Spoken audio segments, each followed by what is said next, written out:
வணக்கங்க. நான் உங்கள் அண்டக்குடி சுரேஷ். எனக்கு தெரிஞ்ச விஷயங்களை உங்ககிட்ட ஷேர் பண்ணுறேன்.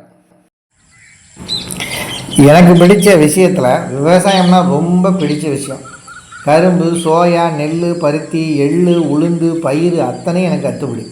விவசாயம் பண்ணுங்க நண்பா. உங்கள் விவசாயி உங்கள் கூடவே இருக்கேன். தெரியாத விஷயத்தை தெரிஞ்சுக்கலாமே. இப்போ நீங்கள் நட்டிருக்க நெல் என்ன நெல்லுங்க? இது CR 1009ங்க. அப்படியா? இது எத்தனை நாள் வயசுள்ள பயிர்? இது நீண்ட நாள் பயிருங்க. 150லேருந்து 165 நாள் கொண்ட பயிர் இது. இப்போ இந்த பயிர் வந்து எந்த ஸ்டேஜில் இருக்குது? 45லேருந்து 50 நாளுக்குள்ளே இருக்குங்க இப்போ இது. ஓ சரி. இப்போ இந்த ஸ்டேஜில் இந்த நெற்பயிரை வந்து என்னென்ன நோய் மற்றும் பூச்சியெல்லாம் தாக்கும்னு சொல்லலாமா? இதில் வந்து இப்போதைக்கு தாக்கக்கூடியது மழைக்காலம் வந்துட்டு போயிருக்கு. இலைச்சுருட்டு புழு மெயினாக வந்து இலைச்சுருட்டு புழு மெயினாக இருக்கும். அதாவது பார்த்தீங்கன்னா ஒரு சோளை இன்னொரு சோளோட ஒட்டி இருக்கும். அதுக்குள்ளே முட்டை வச்சு புழு கொடுக்குங்க அது. இன்னொன்று குருத்துப்பூச்சி. அடுத்தது குருத்துப்பூச்சி மெயினாக தாக்குங்க அதை. இந்த டைமில் வந்து நீங்கள் கண்டிப்பாக நீங்கள் மருந்து உபயோகப்படுத்தி தாங்க ஆகணும். வேறு வழியே கிடையாது. சரி, இதை எப்படி கண்டுபிடிக்கலாம் பயிரில் இந்த மாதிரி பூச்சி வந்து பாதிக்கப்பட்டிருக்கு அப்படிங்கிறத நீங்கள் பார்த்தீங்கன்னா 2 சோளை வந்து ஒன்றோட ஒன்று ஒட்டியிருக்குங்க. அப்புறம் குருத்து வந்து காஞ்சிருக்கும். மஞ்சள் நிறத்தில் குருத்து வந்து காஞ்சிருக்கும். அது வந்து குருத்து பூச்சிக்கான கண்டுபிடிப்பு தாங்க அது. இலைச்சுருட்டு புழுங்கிறத பார்த்தீங்கன்னா சோளை ஒன்றோட ஒன்று ஒட்டியிருக்கும். அந்த இலையில வந்து வெள்ளை வெள்ளையாக இருக்கும். அதை நீங்கள் பார்த்தா தெரியும். இந்த பார்க்குறீங்க பாருங்களா, இந்த புழு புழுத்துருக்கு பாருங்கள். இந்த புழு வந்து இலைச்சுருட்டு புழு. இப்போ இந்த நோய்க்கு என்னென்ன மருந்தெல்லாம் கொஞ்சம் யூஸ் பண்ணலாம் அப்படின்னு சொல்லுங்களேன். கேரளான்னு ஒரு கம்பெனி இருக்குது, ஃபாஸ்ட் ஒரு கம்பெனி இருக்குது. அதில் உள்ள மருந்து நாங்கள் கார்டாப் ஹைட்ரோக்ளோரைடு 50% SP, அதுவும் குளோரிபாஸ் 2 காம்பினேஷனோடு நீங்கள் அடிக்கலாம். குளோரிபாஸ் 50%, சைபர் மெத்திலின் ஒரு 5% ஈஸி. அந்த சைபர் மெத்திலின் 5% ஈஸி. இதில் ரெண்டுத்தையும் நீங்கள் காம்பினேஷனாக அடிக்கலாம். நீங்கள் இதில் அடிச்சிங்கன்னா நல்லா முழுமையான கண்ட்ரோல் கிடைக்கும், நல்ல ரிசல்ட் கிடைக்கும் உங்களுக்கு.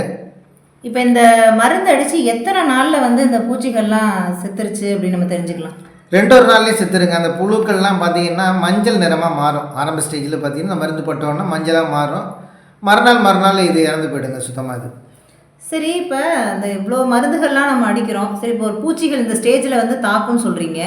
ஆனால் அந்த பூச்சிகள் வந்து அழியணும், ஆனால் மருந்துகள் இல்லாமல் அழியணும். அப்போ அதுக்கு என்ன ஏதாவது வேறு மாற்று இயற்கையாக ஏதாவது இருக்குங்களா?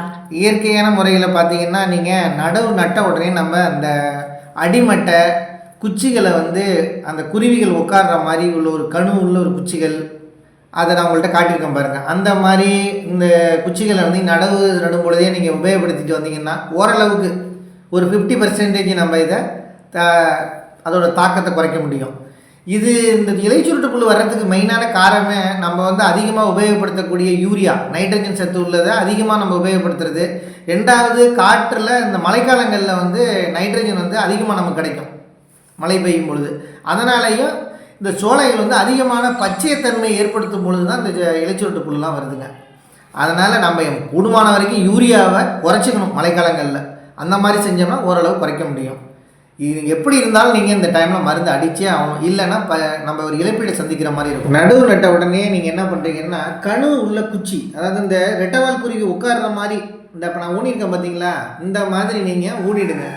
இல்லைன்னா நமக்கு ரொம்ப சிம்பிள். தென்னை மரம் இருந்ததுன்னா உங்கள்கிட்ட கிடைக்கக்கூடிய அடி மட்டைகளை நல்லா லென்த்தாக உள்ளதை பயிருக்கு மேலே அது உட்காந்து நல்லா 4 பக்கமும் பார்க்கக்கூடிய அளவுக்கு நீங்கள் குச்சிகளை நட்டு வைங்க. சரி, இப்போ இந்த பயிருக்கெல்லாம் எப்படி மருந்து தெளிப்பீங்க? மருந்துகளை கைத்தெளிப்பான் மூலியமும் தெளிக்கிறான். இல்லைன்னா ஆள் கிடைக்காத பட்சத்தில் நம்ம வந்து ட்ரோன் பக்கத்தில் நல்லா கிடைக்குதுங்க. ட்ரோன் மூலியமாகவும் நாங்கள் இப்போ தெளிச்சிட்டு வந்துட்டுருக்காங்க. ஓ சரி. இப்போ 45 நாள் பயிருன்றீங்களா? இப்போ இந்த நடவு நட்டதுலேருந்து எத்தனை முறை மருந்து உபயோகப்படுத்திருக்கீங்க? ரொம்ப சொல்லப்போனால் நீண்ட நாள் பயிரான 1009 வந்து மருந்தோட செலவு ரொம்ப குறைவானதுங்க. இது வரைக்கும் நான் மருந்தே உபயோகப்படுத்தலை. இது நாள் வரைக்கும்னா இன்றைக்கு வரைக்கும் உபயோகப்படுத்தாமல் தான் வச்சிட்ருக்கேன். இதுக்கப்புறம் எப்படின்னு சொல்ல முடியாது. இது வரைக்கும் உபயோகப்படுத்தலை. இடையில சோளப்பூச்சி விழுந்துருந்தது.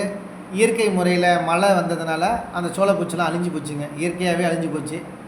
இதுக்கப்புறம் குருத்துப்பூச்சி இதெல்லாம் தாக்கங்கள்லாம் இருக்கும். அதுக்கு அப்புறம் கோரோஜின்னு இந்த மாதிரி மருந்துகள்லாம் இருக்குங்க. பரவாயில்லைங்க. மருந்தோட சதவிகிதம் செலவினம் 2த்தையுமே குறைச்சிருக்கீங்க.